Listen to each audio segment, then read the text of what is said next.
कहते हैं कानून सबके लिए एक होता है, यानी कानून की नज़रों में ना कोई बड़ा ना कोई छोटा होता है। और जब फैसला करने का वक्त आता है तो कानून ये नहीं देखता कि कौन अमीर, कौन गरीब, कौन छोटा और कौन बड़ा, बल्कि सिर्फ इंसाफ करता है। आइए देखते हैं कथनी और करनी में क्या अंतर है। मैं रहीम खान, पेश है मुंसिफ टीवी का खास प्रोग्राम कड़वा सच। जिस दिन पूरा भारत देश आज़ादी की 75वीं सालगिरह यानी अमृत महोत्सव मना रहा था और दूसरी तरफ गुजरात सरकार उन खूनी दरिंदों को रिहा कर रही थी जिसे कानून ने मुजरिम करार देकर उम्र कैद की सज़ा सुनाई थी, विश्व हिंदू परिषद के लोगों ने न सिर्फ इनका स्वागत किया बल्कि गुलपोशी की, माथे पर तिलक लगाया, पैर छुए और मिठाई भी खिलाई। अफसोस इस बात का है कि इस कार्यक्रम में महिलाएं भी शामिल थीं। एक महिला होने के नाते एक दूसरी महिला के साथ जो दरिंदगी हुई, विश्व हिंदू परिषद की महिलाएं क्या इसे अपने संस्कार मानती है? हम ये बात इसलिए कह रहे हैं कि गोधरा के भाजपा के विधायक C.K. राहुल जी ने इन मुजरिमों की रिहाई पर कहा, ये सब ब्राह्मण हैं और इनके अच्छे संस्कार हैं। यानी महिलाओं की इज्जत लूटना और मासूम लोगों का बेदर्दी के साथ कत्ल करना अच्छे संस्कार हैं। Bombay city civil session court के स्पेशल जज मिस्टर U.D. साल्वी ने मुजरिमों की रिहाई पर अफसोस और हैरानी जताते हुए कहा, जिस पर बीतती है उस दर्द को वही समझ सकता है। इन 11 मुजरिमों जिन्हें उम्र कैद की सजा हुई थी, इन्होंने बिल्किस बानो, उसकी मां और अन्य 4 महिलाओं का न सिर्फ गैंगरेप किया बल्कि एक ही खानदान के 7 अफराद का बड़ी बेरहमी से कत्ल भी किया, जिसमें बिल्किस बानो की 3 साला मासूम बच्ची भी शामिल थी। यह हत्याकांड 27 फरवरी 2002 को गुजरात के एक गांव रणदीपपुर में हुआ था। दंगाइयों के हमले से बचने के लिए बिल्किस अपने खानदान के साथ घर से भागकर छपरवार गांव पहुंची। सब एक खेत में छुप गए थे, लेकिन बलवाइयों ने हमला कर बिल्किस के साथ 4 महिलाओं का बलात्कार किया। 3 साला मासूम सालिहा के साथ 6 लोगों का भी कत्ल कर दिया गया।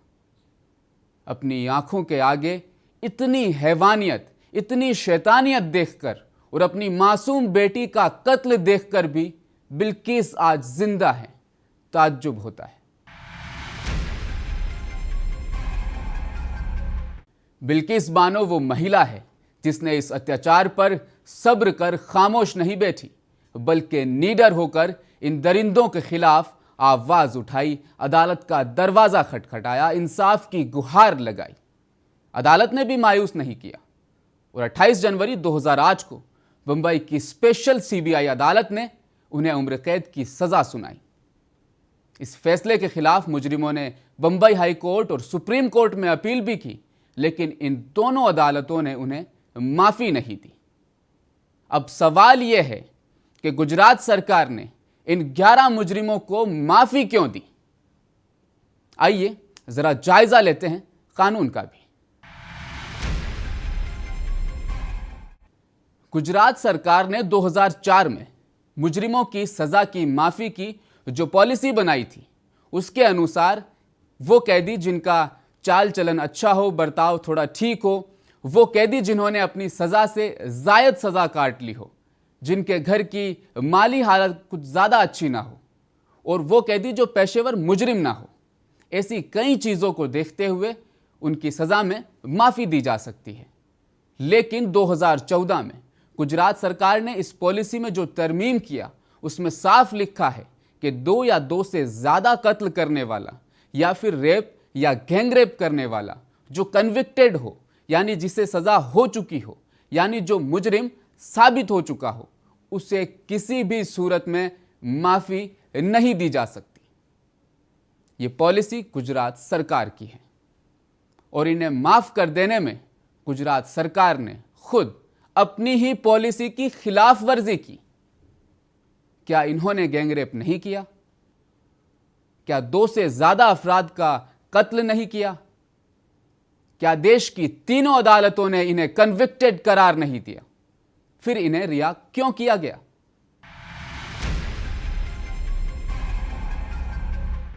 एक और बात हम आपको बताना चाहेंगे। एक एक्ट है Delhi special police establishment act 1964। इस एक्ट के तहत सेंट्रल गवर्नमेंट की जो एजेंसीज होती हैं उन्हें रियासतों में जाकर तहकीकात करने का हक दिया गया है, जैसे सीबीआई और ईडी वगैरह। इसी एक्ट के तहत सीबीआई गुजरात पहुंची थी बिल्किस बानो केस की तहकीकात करने के लिए। कानून के मुताबिक जिस केस की जांच में सेंट्रल एजेंसीज शामिल हो और उसी एजेंसी की जांच पड़ताल के आधार पर किसी की सजा हुई हो, उसे भी माफी नहीं दी जा सकती। बिल्किस बानो के केस में इसकी भी खिलाफ वर्जी की गई है। सुप्रीम कोर्ट का एक फैसला देखने में आया है जिसमें कहा गया है देश का कोई भी राज्य सजा माफ करते वक्त कुछ खास बातों का ख्याल रखे, जैसे जिस मुजरिम को माफी दी जा रही है उसके आज़ाद होने पर समाज पर उसका कितना असर पड़ता है। यह भी देखना है कि बाहर आने के बाद वो दोबारा ऐसी हरकत करेगा तो नहीं। इन दरिंदों को आज़ाद करते वक्त इसका कोई ख्याल नहीं रखा गया। दूर क्यों जाए, जून 2022 को केंद्रीय सरकार ने राज्य सरकार को लिखा, अक्सर किसी बड़े नेता के जन्मदिन के अवसर पर या फिर यौम आज़ादी के मौके पर मुजरिमों को रिहा किया जाता है, लेकिन इस बात का ख्याल रखा जाए कि ऐसे मौके पर कोई रेपिस्ट या गैंग रेपिस्ट को किसी भी कीमत पर माफ़ी नहीं दी जा सकती और हरगिज़ रिहा न किया जाए। क्या रिहा किए गए मुजरिम रेपिस्ट या गैंग रेपिस्ट नहीं है? खुद प्रधानमंत्री ने ऐतिहासिक लाल किले से कहा था महिलाओं और उनकी सुरक्षा के बारे में, और गुजरात सरकार ने उसी दिन कुछ ही घंटों में इन बलात्कारियों और हत्यारों को बाइज्जत बरी करके प्रधानमंत्री के भाषण का विरोध कर दिया। अब जरा अपने देश की जेलों में बैठे खूंखार मुजरिमों की संख्या का भी जायजा लेते हैं। ये 2020 तक का डेटा है। हमारे देश में लगभग 1400 जेल हैं। इन जेलों में 1,44,125 कैदी बंद हैं।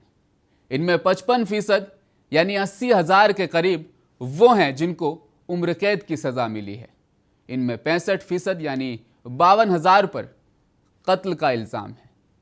11,000 के करीब उन पर रेप का इल्ज़ाम है और इनमें कुछ 15 साल की सज़ा काट चुके हैं। अब ज़रा सोचिए, गुजरात पॉलिसी के तहत 15 साल की सज़ा काटने पर इनको रिहा किया गया तो क्या होगा? सोचकर ही रोंगटे खड़े हो जाते हैं, क्योंकि मुजरिम का कोई धर्म नहीं होता, ना मजहब होता है। ये केवल मुजरिम होते हैं। जुर्म करते वक्त ना जात देखते हैं ना रिश्ता, और अगर ये बाहर आ जाएं तो क्या देश में जंगल राज होने से कोई रोक सकता है? धरती और आकाश ने वो दृश्य भी देखा है जब भाजपा के विधायक कुलदीप सेंगर को रेप के इल्जाम में दिल्ली की 30 हजारी कोर्ट ने दोषी करार दिया और उसे बचाने की कोशिश की गई। और वो दृश्य भी देखा जब जम्मू के कठुआ में 8 साल की मासूम बच्ची को सांजी राम ने मंदिर में बंदी बनाकर उसे ड्रग देकर बलात्कार किया और गला दबाकर मार डाला। इस बलात्कारी के समर्थन में रैलियां निकाली गई थी। हाथरस में 19 साल की दलित लड़की का न सिर्फ रेप किया बल्कि उसका कत्ल कर दिया गया, बल्कि पुलिस की सहायता से रातों रात उसकी चिता भी जला दी गई और प्रशासन पर पीड़ित परिवार को धमकाने का आरोप भी लगा था। और अब गुजरात बलात्कारी और हत्यारे आजाद घूम रहे हैं। आपको निर्भया याद है? निर्भया के साथ जब दरिंदगी हुई थी, आप और हम सब सड़कों पर आ गए थे। दिल्ली के लॉ एंड ऑर्डर पर सवाल खड़े कर रहे थे। मोमबत्तियां जलाई गई थी। दरिंदों को फांसी की मांग भी की गई थी। निर्भया को इंसाफ मिला था।